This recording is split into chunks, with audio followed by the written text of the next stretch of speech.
Welcome to the Pastor Chira Show. I'm Pastor Chira, and today we launch. We launch into new territory. We launch into new mindset. We launch into new relationship. Are you ready to launch out? Come on and launch out with me as we go into this conversation on today. And today we are still in our Pastors and Leaders Summit 2022 recap. And we had some amazing conversations that happened during that summit. And one of the conversations that we had was with one of the pastors from The Bridge. He is the Bridge Baltimore pastor. And we sat down with Pastor Duane Williams and had a candid conversation about being authentically you. So sit back, take a listen, and we'll be right back.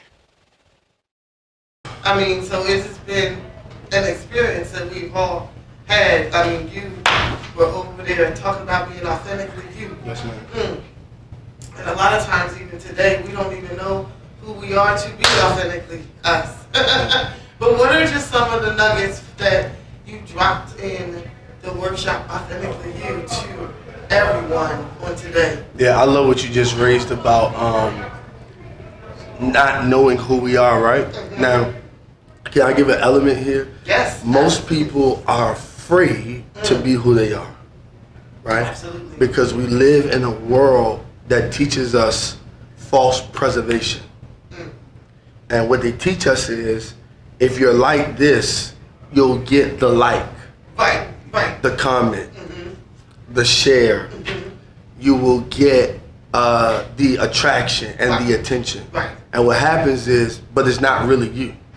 Because when the camera go down, when the 5 people who really know you, Right. and I'm not talking about like it's sinful, I'm not talking about like it's wrong, I'm saying like, no, the 5 people who know you be like, that's not really, who you are. Right? And then because society also paints a picture of wanting to become, people are willing to sacrifice them, Who they are. their souls, Their core. who they are, for the sake of becoming. Because So becoming what? becoming what they think that the world likes. Because if I stay the course to what I like, it may take longer to get to 11,000 people to follow me, versus if I start being like this, I can get hundreds of thousands of people to follow me. So it's like this. There's some food that cannot go in the microwave.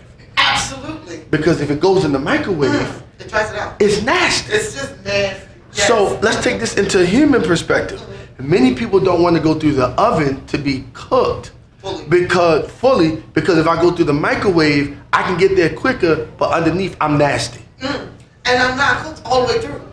Because the microwave can't do what the heat of the oven can do. Yes, the microwave is a electric heat Uh-huh. that only is to warm something up. That's it. It is not to properly cook it All the way through. all the way through. That's why there's only certain foods in the frozen item that can go in the microwave. That only and if you cook some food in the microwave, you gotta add all this seasoning, you gotta add this, you gotta add that. Or if you slowly cook it, it gives you what you're trying to produce. Right. I would hate salmon out of a microwave versus an oven. I'm not eating salmon out of a microwave. And even, you know what, even heat it up. I'm not putting salmon in the microwave. Yeah. I'm gonna get a pan, and I'm either gonna put it in the oven, Yeah. or I'm gonna get a pan and I'm gonna top sear it. Yes. And I'm gonna cover it, Yes. so that the heat, all of the heat on the inside Yes. of the pan can do it from the inside out. And what happens to the inside out? All of the moisture and the juices come out, and it's more enjoyable through the process than through a quick resolution. Right. And so when we talk about being authentically you, one of the reasons why I know this so well is because I really have maintained who I am. And I'll be honest with you, I don't know how. The only person I can give credit to, of course, is God. Secondly, is my mom. But I think it was my determination to be me versus trying to be someone else. That is not saying that I cannot have favorite preachers, Right, absolutely. favorite influencers that I look at and take cliff notes from, but I don't want to be them. Cliff notes. Yes. That doesn't mean that I'm trying not identity. Yes, I'm taking cliff notes. Cliff notes, Right. not identity. Exactly. And what happens to so many people is they take identity from people instead of taking cliff notes. When I was a kid and I heard Noel Jones, I was like, I want to preach like Noel Jones. And I went in my room with a brush to the walls and a hamper that you throw 30 clothes on. I put my Bible on the hamper, and I would be in there hacking and spitting and yelling and screaming. And guess what I realized? Watch this. I realized I could not produce those words that Noel said. And then I also realized it wasn't me. Even if I studied and got 5 of the words that he said, it still wouldn't have been me. It would have been a false representation. Of you, of Noel Jones, and more importantly, of God. Of God. It's a false representation. False. But my question to you is that Yes, being authentically you, how did you figure out who you are? Really good. Trial and error. Talk about the Hampton experience. Preaching to my teddy bears in the 4 wall. Sorry. You got the teddy bears. I did. Y'all ain't gonna judge me. I was a kid. Listen, we all had the teddy bears. I had the teddy bears lined up, and I'd be like, "Come on, giraffe, grab the teddy bear by the hand and shake that hand." And somebody would have called it ridiculous, but I was just working on my craft. Right. But in working on my craft and working on what I believe that God was taking me into, I realized something. It was so much better being a teacher preacher than being a preacher hollerer. Who wants to holler? No, there's some people that do, and I'm not shaming that. I know, but Yeah. see, but if I do it, I lose my voice. Oof. You know why? Because that's not authentically me. That's not, and that's what I'm getting to. When I get to the process, I came to this, I was like, wow.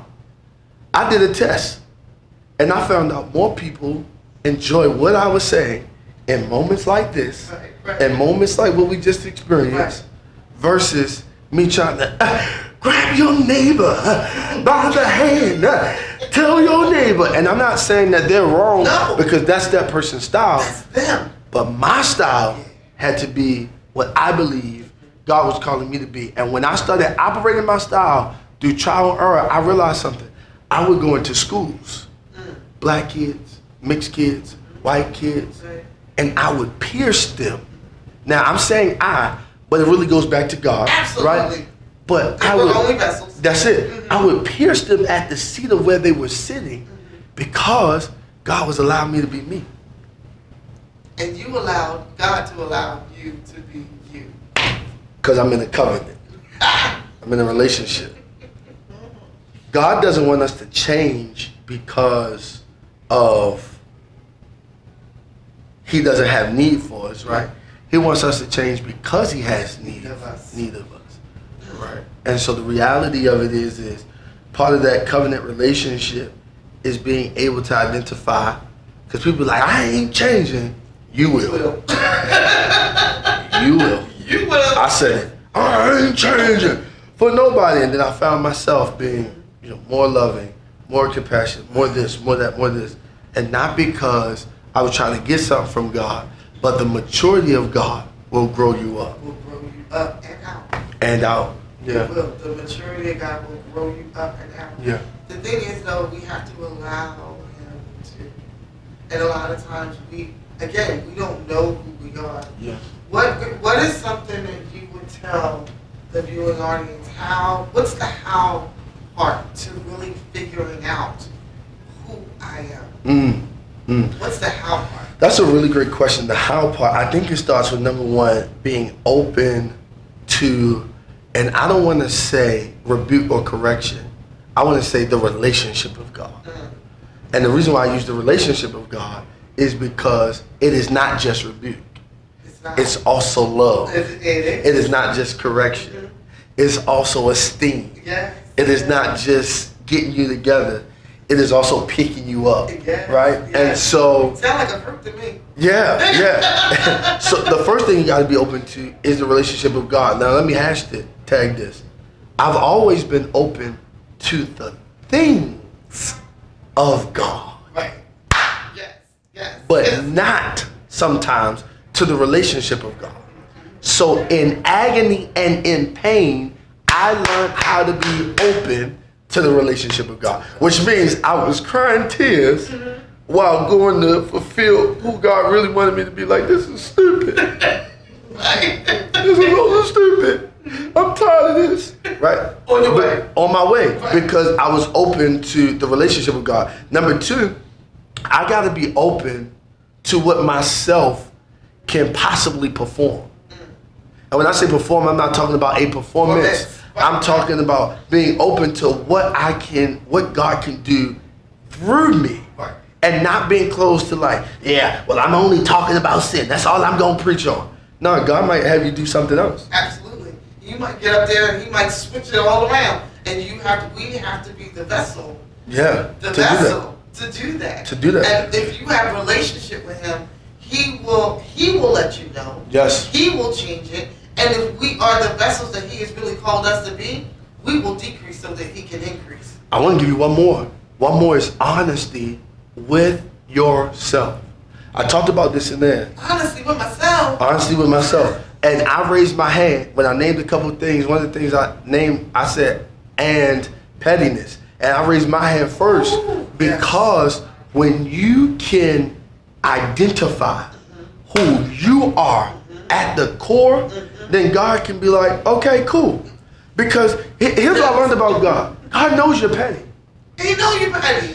He knows that you have a little bit of jealousy with you. Yes. Right? He knows, watch this, he knows that you got a little bit of envy with you. That's right. He knows that you got a little bit of manipulation with you. That's right. This is all he wants you to do. He wants you to confess it to him so he can start to withdraw it and then use it for your testimony.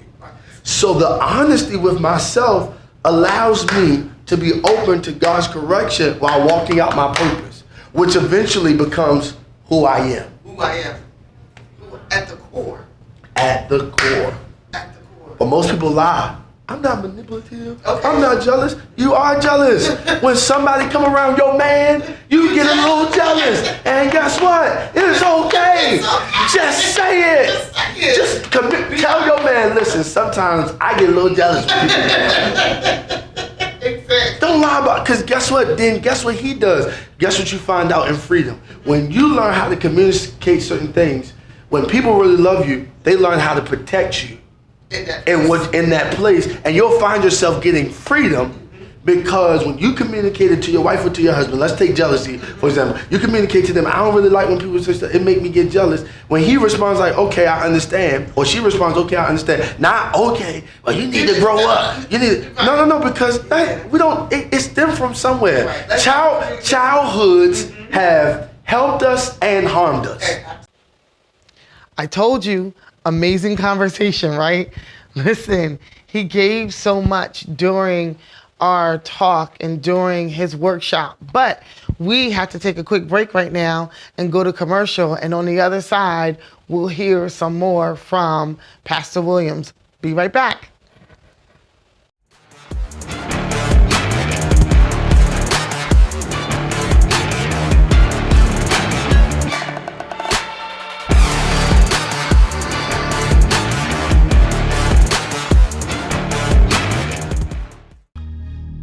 Hi everyone, this is Pastor Chira, and I want to invite you to subscribe to the Pastor Chira Show YouTube channel because we are about to bring you exclusive footage from the 2022 Pastors and Leaders Summit. I want you to go to our YouTube channel. I want you to go to our Facebook page. I want you to go to our Instagram page. And I want you to subscribe. I want you to follow us. I want you to be with us because you don't want to miss this footage that's about to come from the Pastors and Leaders Summit 2022. I need you to do it. Go now, go now, go now. Subscribe, follow us because you're about to get vaccine footage from the Pastors and Leaders Summit.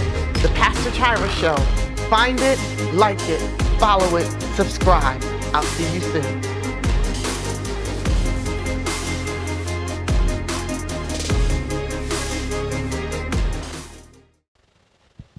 We're back. And we're going into our conversation. We're going to continue our conversation with Pastor Duane Williams. And we're going to hear a little bit more about being authentically you, what that means, and how we do that.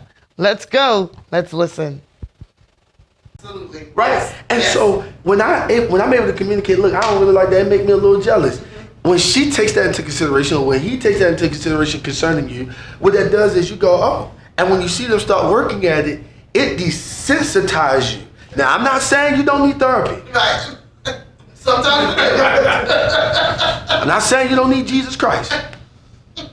But I'm saying that the third part to it is the human response that significant other gives you, and you saying that and then working around it, that it will desensitize you, and you'll go like, wow. So I don't really need to be jealous. So now you in therapy working it out. Now he or she is doing their part, and you realize you start to overcome it, that now when somebody comes around you're not worried no more. Right. And guess what you just did? Watch this. You just gave yourself tapped in unlimited freedom. For yourself. For yourself. For yourself. It's not agony to you anymore. Because you're not free of that part. Yeah. And now you're free and you're confident. And you're growing. And you're growing. So now you can move on to the next thing. Because that's what we're supposed to do. We're not supposed to get stuck in where we are. We're supposed to be ever growing. We're supposed to be ever learning. We're supposed to be ever doing. We're supposed to be ever going. Yes. Like, we can't get stuck in this place. Sometimes we get comfortable in the stuck. And we cannot get comfortable. Because you know what we do sometimes as Christians? We misinterpret this right here. People who are believers, including you and I, and I don't do this, but maybe some of them do. I don't know. Because I don't even know what it is. I'm going to tell you I don't do it either. Yeah, they use stuff like God is the same God yesterday, today, and forevermore. And what we missed is God's word is the same yesterday, today. God is changing. And he's not changing the rules. He's changing so that his glory can fit the times. That's why the Bible says that the sons of Issachar understood the times. Why would they understand the time? They understand the time frame and era so that God can get the glory in that time frame of era. Watch this. They also understand it to combat what the enemy is trying to rise up. See, the enemy rises up different levels of sin. Absolutely. And if you stuck here, guess what you can't do? You can't combat it. See, that's why we have a church now that is not afraid to talk about what weed smoking can do. Right. If you are a believer. If you're a believer. That's why we have a church that understands I've got to address blah, blah, blah, blah, blah, blah, blah, blah, blah, blah, blah. Because when I address it, I'm able to combat what the enemy is trying to do. The enemy is always trying to lift up his agenda. So if God is evolution and he's changing in us understanding the environment, not his word, we move the environment into the place of glory that it needs to go into. So this is why it's important of understanding yourself. Because when you understand yourself, you sitting here talking to me, you understand yourself. I'm more than sure you can have the same conversation with somebody who don't believe like you. Because you've come to a place of understanding yourself. When you understand yourself, guess what you do?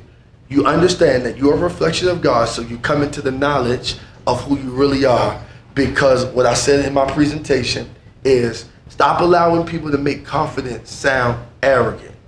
Confidence is confidence. Period. I say in the mirror, say that one more time. confidence is confidence. One more time. Confidence is the ability to just acknowledge. Yes. Arrogance is the ability to boast. And there's two different things there. Yes. To acknowledge, if I look myself in the mirror and say, I'm handsome every day, I'm acknowledging that. I don't have to come up to you, nobody else will say, I look good. That's boastful, that's powerful, right? But to say to myself, I am, is a reflection of who my God is. Because he says, I made you in my image.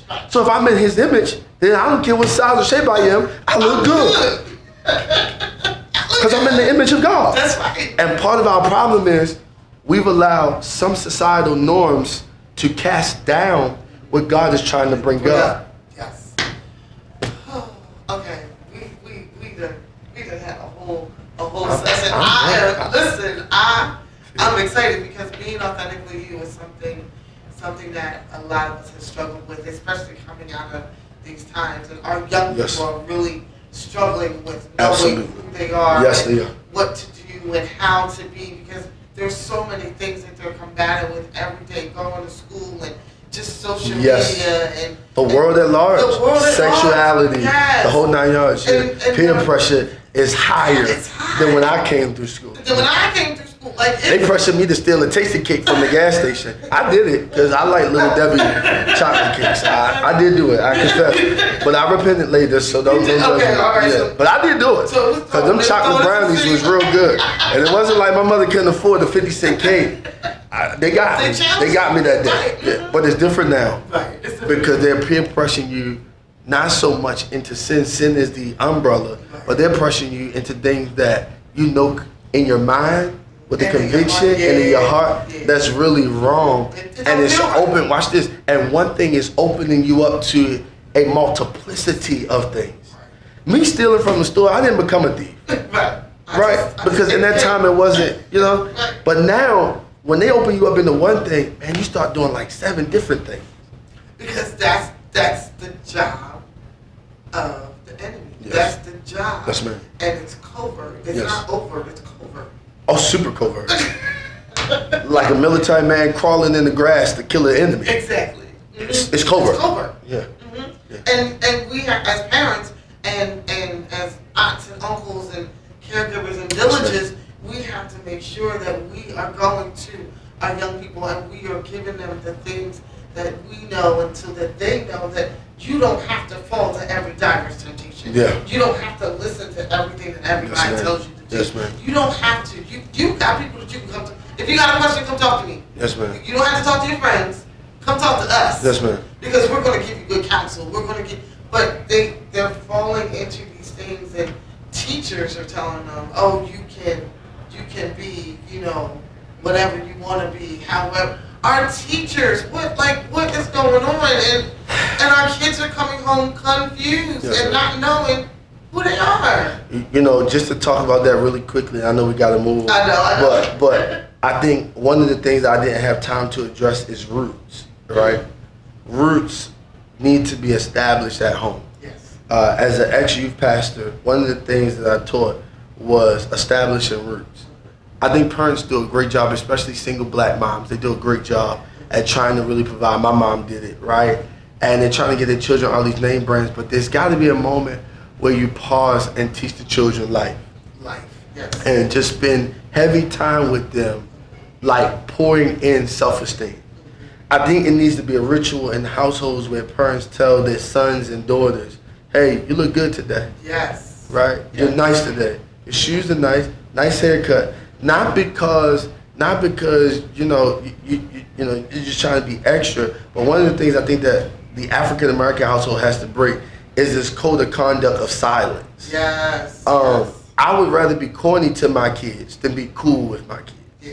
And when I say corny, I would rather kiss on their forehead, tell them how much I love them. I don't have kids, right? Right. But tell them how much I love them, tell them how good they look. Because if I tell them and establish it, You don't have to go outside. nobody else will be able to establish it. That's it.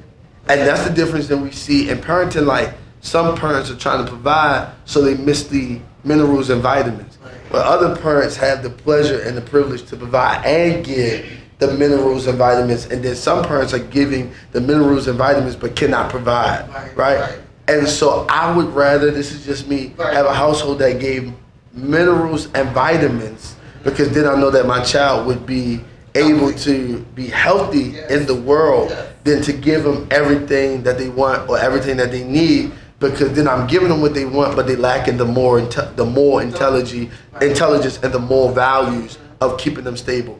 And the reason why I say that is because my mother was able to give me minerals and vitamins over, watch this, provision. I wore Reeboks when kids were wearing Jordans. Right? And I look at that and I used to be upset and mad, but now I look at it now and say, wow, because some of the kids who are getting Jordans, their mind is so confused about a lot of stuff. That's right. They're open to so much stuff. They have no level of, this is just what it is. They just too open. And so she gave me something that was tangible that looks like to other people that I'm hard-headed, but really I'm determined. I'm determined. Exactly. It was amazing speaking Thank with you. you today. Thank you. I hope this It was is great the speaking last with you. time. I hope you Listen, get I another hope not. opportunity Thank you. because you are a wealth of knowledge. You Thank you. are a wealth of wisdom. Thank you. Even for our young people today. And I see why did. Yeah, not anymore, but we thank God for But it. listen, but it got you to where you Yes, are. it did. Right, and it helps us to all of our steps, all of our processes. It gets us to where God has us Yes. to go. So we go through. So I thank God, and even though you might not be the youth pastor, Yes. but you still got Yes. the youth at heart. Yes. And I Yes. appreciate Thank that. you so I much. appreciate Thank you. for everything that you said at the Pastors and Leaders Summit. Amazing, Thank amazing. And I thank you for sharing Thank you. with the Pastor Chira Show even today. Listen, I'm telling you, if you missed it, you missed it. The Pastors and Leaders Summit was something that was amazing. You don't want to miss 2023. You might not have gotten here in 2022, but you don't want to miss 2023. I want to remind you right now to get on board, register. As soon as you see it come up, you need to be at the Pastors and Leaders Summit. Yes, indeed. Because I'm telling you, not only have we changed the lives and helped change the lives of others, but we got something too. Authentically You. Pastor Williams gave us a lot of insight on what it means to be authentically you. But, like we said, sometimes it's a little difficult to really know and to be authentically ourselves because sometimes we don't even know who that is. Let's work on knowing who we are authentically through God first, and then who we are authentically for everybody else, because trying to be who everybody else wants us to be might not be working out so well for us. I'm Pastor Chira. This is the Pastor Chira Show, and I'll see you next week. God bless. Transition with the parts of us and who we are in different positions. Yes. So it goes both ways. Shoot, my 60-something-year-old uncle, he don't care if I'm a pastor or not. No, right? Because he feel like I'm his nephew, and he feel like he's got more wisdom than me. And I'm like, okay, no problem. Like, I can't argue that. But what I do is the opportunity to show God is when I show it, and then the Bible says let every knee bow. You can't argue with God. No, you can't argue with that. Right. I can't argue with the Spirit of God. You argue with yourself. I don't care what you say. You still my nephew. Coming up on the Pastor Chira Show. And every time I see her, I'm like, we gotta talk. And today, we get to talk. And now I'm talking about none other than Minister Pastor Marita Fields Powell. I'm so excited. Hi. How are you? I'm excited to be here with you. You have no idea how excited I am to have you here on the Pastor Chira Show, just to sit down and have a candid conversation, because there's been so much that you've been through, and that your life has just been an example to so many.